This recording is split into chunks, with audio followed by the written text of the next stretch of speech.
What is good design? It is not an easy question to answer. Most might say that good design is just something that looks good, something that serves a purpose, like how an advertisement encourages you to buy something. The answer is different for everyone, therefore is a question with a purely subjective answer. However, Dieter Rams, a product designer for Braun, compiled a list of 10 principles that, if followed, would result in the perfect design.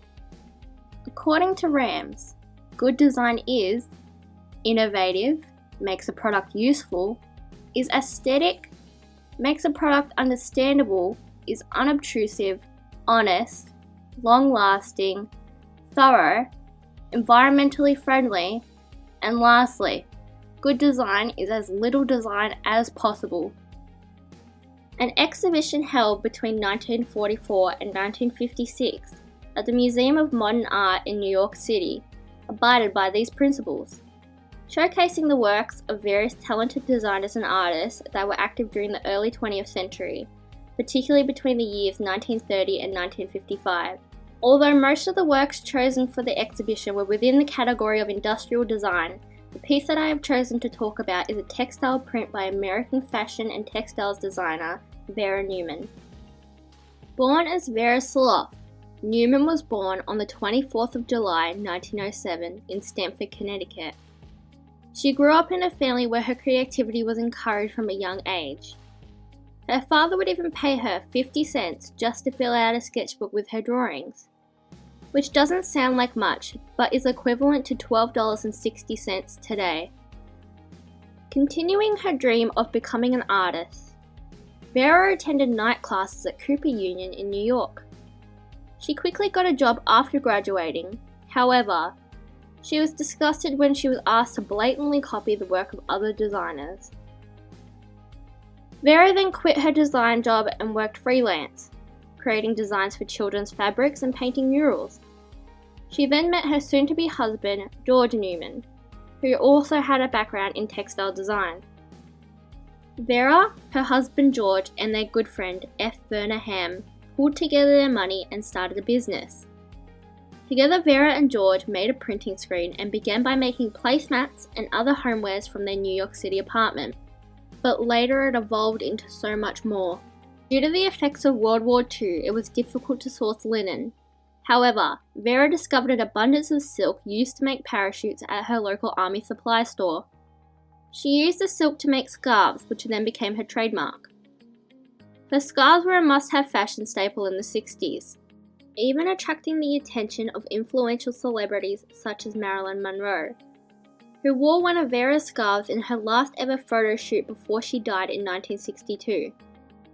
10 years before that, in 1952, her prints were chosen by First Lady Bess Truman to decorate the White House solarium. And by 1972, her designs were sold in 20,000 stores around the world. Part of her trademark was her iconic logo, her signature next to a hand-drawn ladybug. It's said that she chose the ladybug as part of her logo because it's a symbol of good luck. Her work chosen for the What is Good Design exhibition is a print titled Stone on Stone. Compared to some of her more famous work, Stone on Stone is dull in comparison. Vera was known to love using colour in her designs.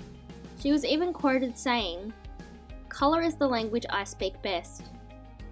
A lot of her work features bright and bold florals and other bright patterns and motifs. Therefore, this design that consists of mostly greys and a single vibrant yellow was not known as an iconic Vera piece, but it did happen to follow some of Dieter Rams' principles of design. Of Dieter Rams' 10 principles, I have identified at least 5 within Vera Neumann's Stone on Stone. Firstly, the third principle, which states that good design is aesthetic. Aesthetic directly references the beauty of something, if it looks good or not. This is important in textile design because the purpose of textiles is to decorate and enhance a space. Vera had a consistent aesthetic throughout her career, however, Stone on Stone is more fitting to Dieter Rams' ideal aesthetic. Is the design long-lasting?